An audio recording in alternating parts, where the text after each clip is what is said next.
warahmatullahi wabarakatuh. Selamat pagi menjelang siang semuanya. Apa kabar?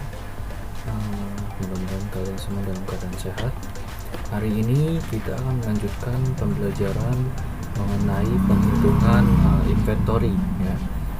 Setelah minggu lalu kalian telah secara sederhana mengikuti pembelajaran bagaimana cara menghitung par stok. Nah, kali ini saya akan mensimulasikan sebuah pengisian formulir yang biasanya dilakukan oleh petugas hotel, khususnya di housekeeping, di mana biasanya kegiatan ini dilakukan untuk menghitung stok opname yang biasanya dilakukan di akhir bulan. Nah, seperti yang mungkin kalian pernah alami di hotel waktu kalian PKL, kalian mungkin pernah juga melakukan kegiatan stok opname, di mana kalian dilibatkan dalam kegiatan penghitungan linen, ya, yang biasanya dilakukan di setiap section. Nah, khususnya biasanya yang menghitung linen secara repot itu biasanya yang membutuhkan banyak waktu itu adalah di bagian room section. Nah, seperti yang sedang kalian lihat sekarang ini adalah bentuk tampilan secara sederhana yang saya terjemahkan untuk menghitung linen stok inventory bulanan. Ya, silakan diperhatikan baik-baik, tolong ikuti penjelasan saya kali ini. Baik, sekarang kita perhatikan soal yang sudah ada di layar kalian ini. Di sini adalah soal bentuk situasi, di mana di sini dijelaskan bagaimana cara kalian menerjemahkan soalan situasi ini ke dalam bentuk formulir yang seperti yang kalian lihat juga yang ini, ya. Jadi untuk formulir sendiri itu dalam kotaknya itu ada bagian nomor, deskripsi. Deskripsi ini adalah nama jenis linennya. Jadi nanti di sini ada kalian analisis kira-kira linennya itu apa saja. Kalian tinggal jabarkan di sini satu persatu. Nah, lalu ada beginning inventory. Nah, beginning inventory ini adalah bagian penghitungan yang biasanya rekapannya itu didapat setelah hasil inventory bulan lalu. Nah, di sini kalau untuk beginning inventory, kalau berdasarkan soalnya, nanti kalian lihat di sini beginningnya nih, seperti yang kalian lihat di soal nomor 2. Nah, ini sudah terlihat tulisan jumlah-jumlahnya. Ini bisa dijadikan sebagai acuan beginning inventory contohnya ya. Lalu ini ada purchase. Nah, ini kolom purchase ini adalah kolom tambahan yang biasanya setiap bulan itu ada beberapa hotel yang khususnya di bagian room section itu melakukan penambahan linen, biasanya melakukan pembelian di luar. Jadi misalnya dalam bulan Januari itu ada penambahan linen dari pembelian baru. Nah, nanti biasanya kalian tinggal cantumkan saja misalnya di bedsheet double pembelian di bulan Januari berapa, tinggal tambahkan di sini. Oke. Lalu ini ada available stock. Nah, ini kita menggunakan 3 par. Ada di room, housekeeping store atau linen store, lalu ada di laundry yang sedang dicuci. Dan room ini ada yang sedang terpakai, ini yang siap digunakan, dan ini ada yang kotor yang sedang dicuci. Ya, jadi available stock ini adalah yang aktual. Yang aktual yaitu kira-kira setelah dihitung itu ada berapa banyak. Di room ada berapa, di housekeeping store ada berapa, dan yang sedang dicuci ada berapa. Nah, ending inventory. Nah, ending inventory ini adalah bagian setelah kalian menjumlah dari available stock aktual yang sudah kalian hitung. Jadi nanti kalian tinggal baca saja baik-baik di soalan ini. Nanti kita sambil simulasi dulu ya. Kita simulasi, setelah itu nanti kalian akan coba secara mandiri. Di ending inventory jumlahnya dari yang available stock di room, di housekeeping store, dan di laundry jumlahnya berapa. Lalu ada difference inventory. Nah, difference inventory ini adalah perbedaan antara beginning inventory dengan ending inventory. Nah, difference ini biasanya selisih. Kalau misalnya di beginning inventory jumlahnya berapa, pas pada saat kalian setelah hitung aktualnya ternyata di endingnya ternyata wah lebih sedikit jumlahnya. Nah, minusnya itu masuk ke difference inventory. Nah, bisa aja kalau misalnya ternyata dari beginning sama di ending inventory-nya berbeda, lebih banyak hasilnya dibandingkan di beginningnya, karena bisa aja karena ada purchase, ada tambahan pembelian. Nah ini biasanya kalau untuk misalnya di sini lebih, biasanya jumlah selisihnya lebih banyak itu dari sini karena ditambah. Kalau misalnya tidak ada pengurangan pada saat operasional selama sebulan ya.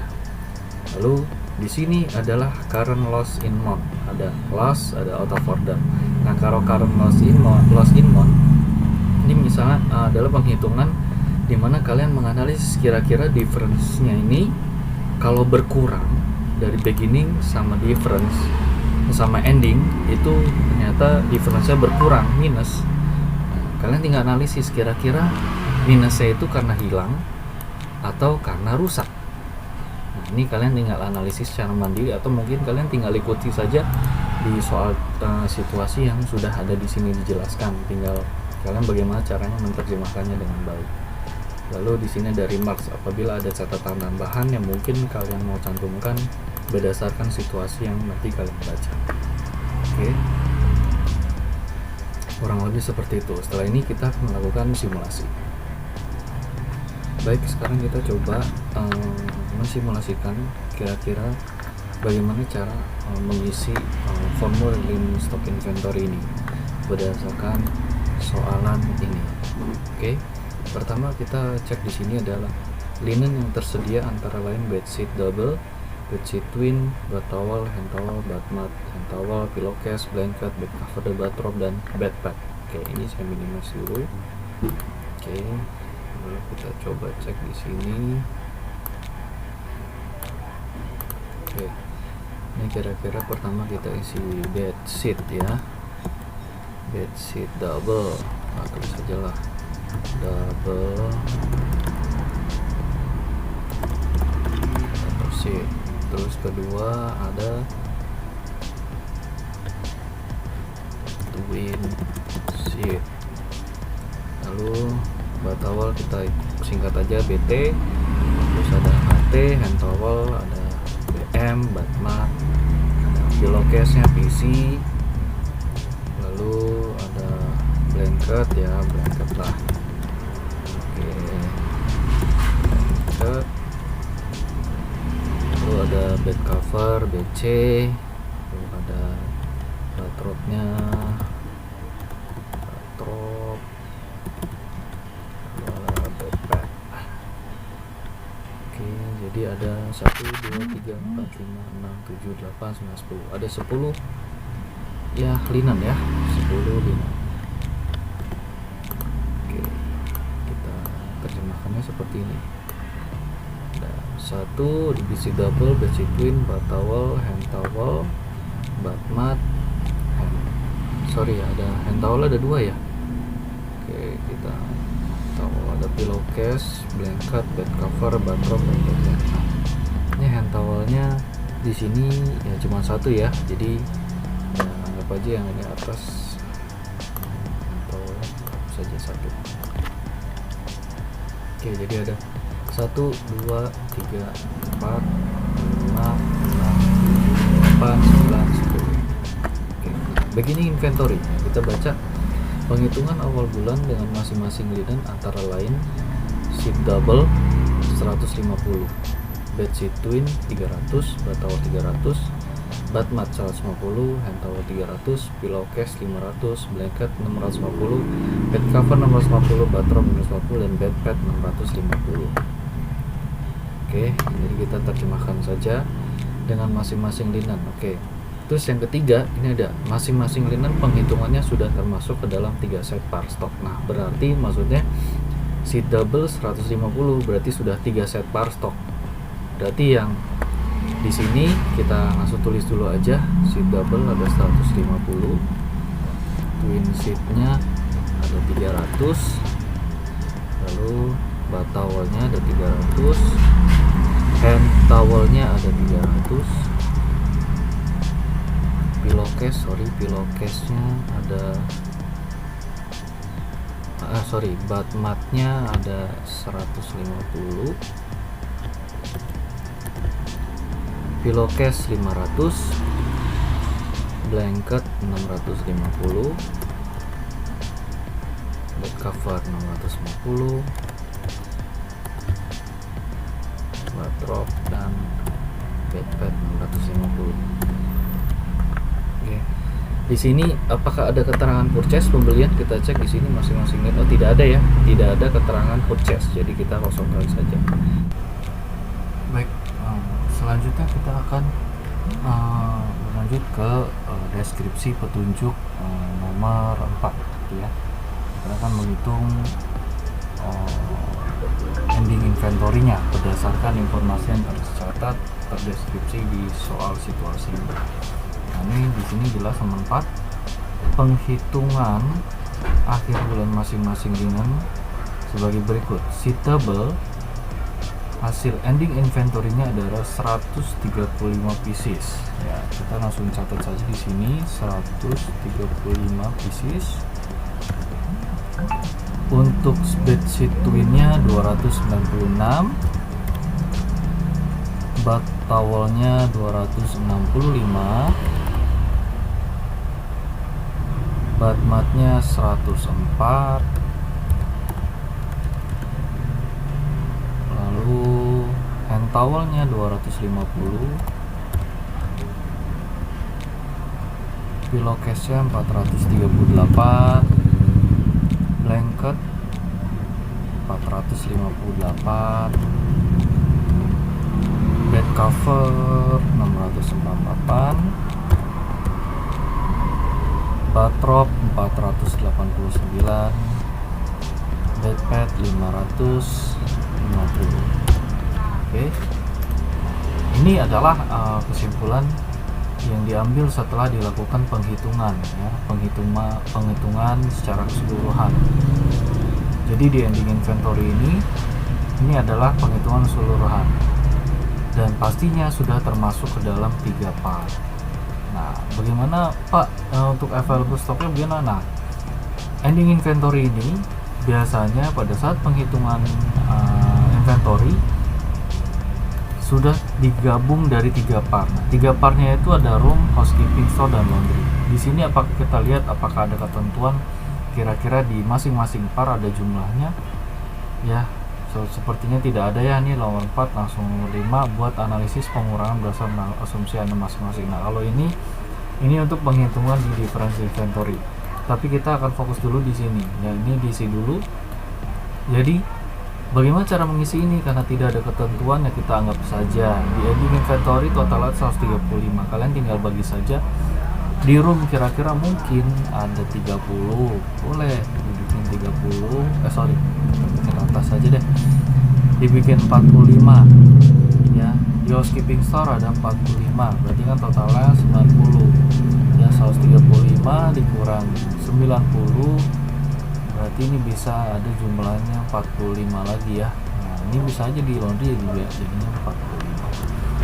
Jadi kalian hitung dari ada yang ada di sini dipecah kembali menjadi 3 ya. Dipecah kembali menjadi 3. Oke. Jadi kalau 296 ya gampang saja, kalian tinggal hitung saja kira-kira, berasumsi saja kira-kira berapa. Bisa aja di sini 100, di sini 100, di sininya 396. Oke, 265, 130 di kamar. Ya, berarti 100 di sininya 100. Oke, terus di laundry ada berapa nih? Ada 30. Boleh. Serah kalian tinggal alokasikan saja berdasarkan fungsi kalian semuanya. Ya. Baik, setelah kalian sudah di ending inventory-nya berdasarkan petunjuk nomor 4, ini sudah mau selesai. Kita lanjut ke berikutnya ya. Oke. Sekarang kita bicara tentang difference inventory. Nah, ini selisihnya. Nah, cara menghitungnya adalah seperti yang tadi saya jelaskan.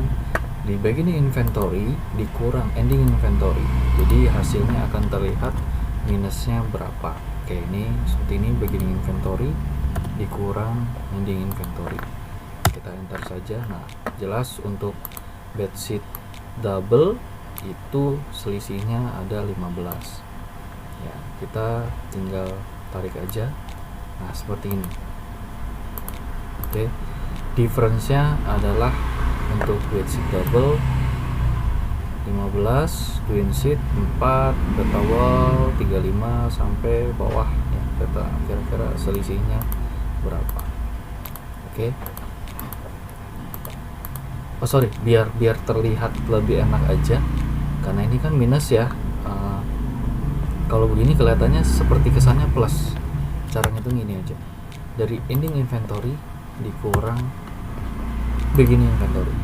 Nah, jadi minus yang keluar. Oke. Nah ini tandanya berkurang 15 untuk basic towel, bis double, minus 4 untuk twin, sampai akhirnya paling bawah ada bed padnya minus 100. Nah ini kemana saja ya, current loss in month. Nah ini sini buat analisis pengurangan berdasarkan asumsi Anda masing-masing. Nah kalau di sini silahkan kalian karang saja kira-kira minus 15 ini kemana. Nah kadang tuh kalau di hotel, di bagian housekeeping, kalau untuk merekap hasil lossnya, kira-kira loss in month itu kemana. Ada yang tercatat dijadikan OO towel, ada mungkin yang memang hilang. Jadi biasanya yang menerjemahkan ini adalah back office dan persetujuan dari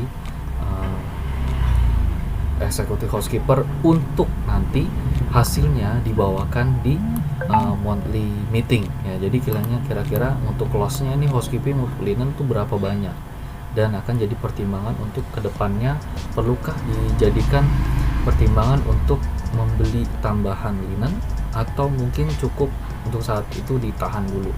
Nah karena untuk housekeeping di samping cost-nya itu kebanyakan di bahan pembersih, cost-nya itu juga banyak di linen ya.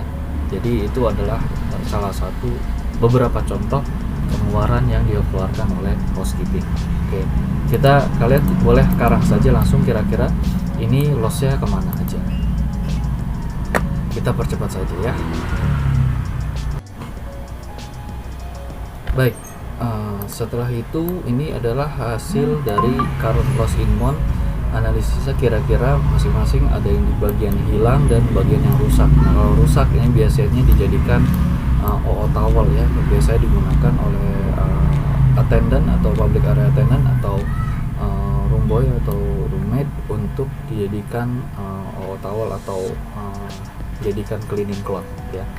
Nah kira-kira seperti ini cara penghitungan menerjemahkan dari soal yang dijabarkan di sini ke dalam formulir linen inventory yang tadinya kosong sehingga sekarang jadi terisi secara lengkap. Oke, mudah-mudahan kalian mengerti, kalian paham. Nah setelah ini silakan kalian cek Google Classroom. Di sana akan ada soalan yang serupa ya, seperti ini. Kalian diminta untuk menerjemahkannya ke dalam formulir seperti ini. Nah, nanti formulirnya saya sudah lampirkan di Google Classroom juga. Kalian tinggal isi saja ya. Dan kalau sudah selesai, disubmit dan di turn in. Oke, terima kasih atas perhatiannya. Mudah-mudahan kalian lancar dalam pengerjaannya, dan mudah-mudahan pembelajaran kalian ini bisa memberikan wawasan tambahan mengenai bagaimana caranya melakukan inventory akhir bulan, khususnya di stok opname, khususnya di linen operasional di housekeeping di room section. Baik, terima kasih atas perhatiannya. Sampai ketemu di pembelajaran berikutnya. Selamat siang.